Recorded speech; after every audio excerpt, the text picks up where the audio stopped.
Hello, everyone. My name is Bridget Teo, and today I have the pleasure of interviewing a former classmate of mine and also a friend, Marsela B.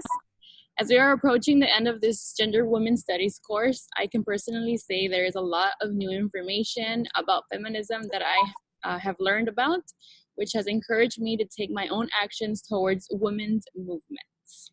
Okay, thank you, Marcela, for taking the time to conduct this interview with me today. Okay, the first thing I want to ask you. Here. The first thing I want to ask you is, what type of actions have you done as a feminist, and what influenced you to do them? So I consider myself a third wave feminist right now. So it's all about like intersectionality and people of color and women who are low income. So I consider myself a climate change activist. So I've joined protests, the current ones that have been going on right now as well. I am also a vegan, which helps a lot with to combat climate change due to the low carbon and the low. Hello? Yeah. Sorry, I can hear you. It froze. Okay. No, yeah, I agree with what you said about the climate change. That was something actually that we learned in class, how climate change does affect women, and that was really news to me because I didn't know climate change was a factor like for women. So obviously I feel like it's a movement for feminism for us to try to stop all these things that are going on, like pollution, right, in the sea, in the streets. Unfortunately, the high rise of homelessness causes, trash in the streets, and that could be a hazard for us, women, children, and, and anybody else. So. Well, yeah, because if you see when people talk about climate change, and if you think of like the presidents right now who are talking about climate change, no one really thinks about there is racial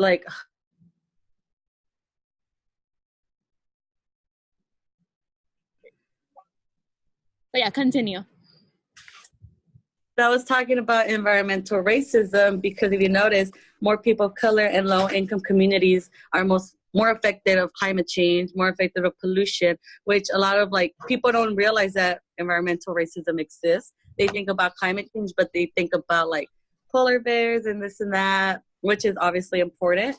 But when no one's taking consideration that these communities are being affected.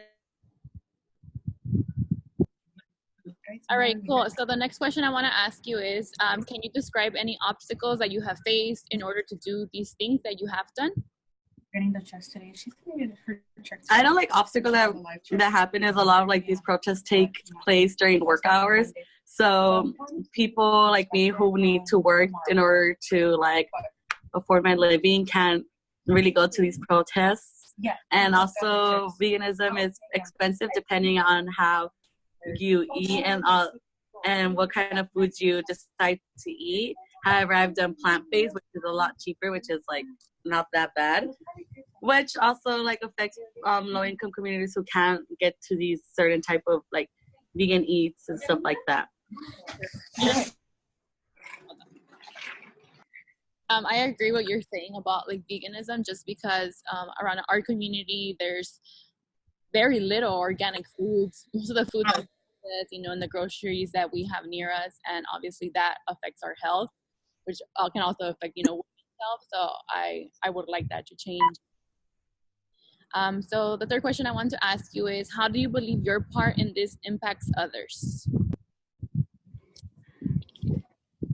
It's mostly about giving out awareness, mostly telling people and informing people. So that's a big contribution, because whenever I talk to my friends and my colleagues and everyone that I know that I come forward to, they always say veganism, you're lacking efficiencies and stuff like that. But then once you start telling them and informing them, they're I didn't know that, So it's mostly right now all about giving out awareness. That's one of the big main factors of what I'm contributing. And I feel like that's the biggest impact I can give, because obviously you can't change everyone's opinions or everyone's decisions.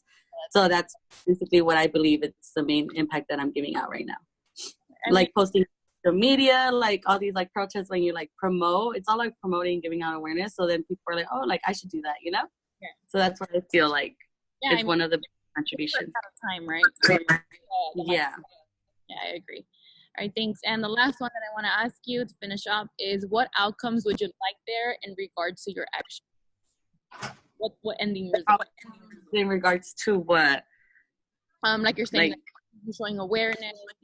You being a vegan, you going to these protests. Like, what outcome would you like from that? my outcome would be mostly just people to keep on getting informed and like actually changing some of their like kind of like lifestyles, not just for like obviously the environment, but mostly themselves. And also like with more awareness brings out more people, like supply and demand. When people are demanding more healthier options, then they'll start giving out more healthier options, and this will contribute to the well-being of everyone, since feminism is not just about women but the equality of everyone, so and the well-being of everyone. So I feel like this is what I feel will end up leading up to, especially in my community, since my community is like obviously like I mentioned, low income. Mm-hmm. The more restaurants that they have, the more options that they have will benefit everyone around. So I feel like that's what I want. Okay. And then just sorry, one last thing. I know you mentioned that you're vegan.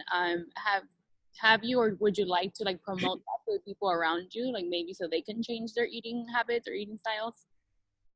Well, it's not mostly like shoving it down their throats, but sometimes when like people see, they're like, oh, I should try it, and if they like it, they'll continue, even if they're not like completely vegan themselves. They like change some things, Right. So, and I've seen that around with like my friends and like my family, because my family cooks like vegan foods now, so they eat out of it even though they don't consider themselves vegan, but they like get some sort of benefit from it. Yeah, and obviously if it's not there, they're not exposed to it, they will never try it. But since you bring that to them, they try it, and it can help in their health, in the long run. Yeah, I agree. All right, so we have came to the end of the interview. One more time, I want to say thank you, Marsela, for being with me in this interview for my Women's Studies class. I enjoyed having this interview with you, and I totally agree with everything that you have said. Well, thank you for the opportunity, and good job. Thank you. Bye. Bye. So I would like to close off by saying that being a feminist can be by doing many things. One example is standing up for women and the injustices that happen to us on the daily. Sometimes we close ourselves to believe that we are only one person, and that the actions that we take will not make a difference. But I now believe that that is not true. When we have individuals like Marsela who contribute to feminism by becoming vegan, standing up for climate change, or spreading the word about rallies and marches on social media, it creates knowledge. Even if in the beginning the change is for oneself, we will notice that individuals around us join in to our actions, and that is how unity begins. I believe it is one person at a time, as long as you actually go out and play your part for feminism. You are contributing to supporting feminists. These actions then create a movement, no matter how small the action is, to unify and empower those who stand up for women's rights, who stand up for human rights, and who stand for social justice. I really enjoyed doing this. I just want to say I hope you guys get some information for what me and Marsela talked about, and thank you.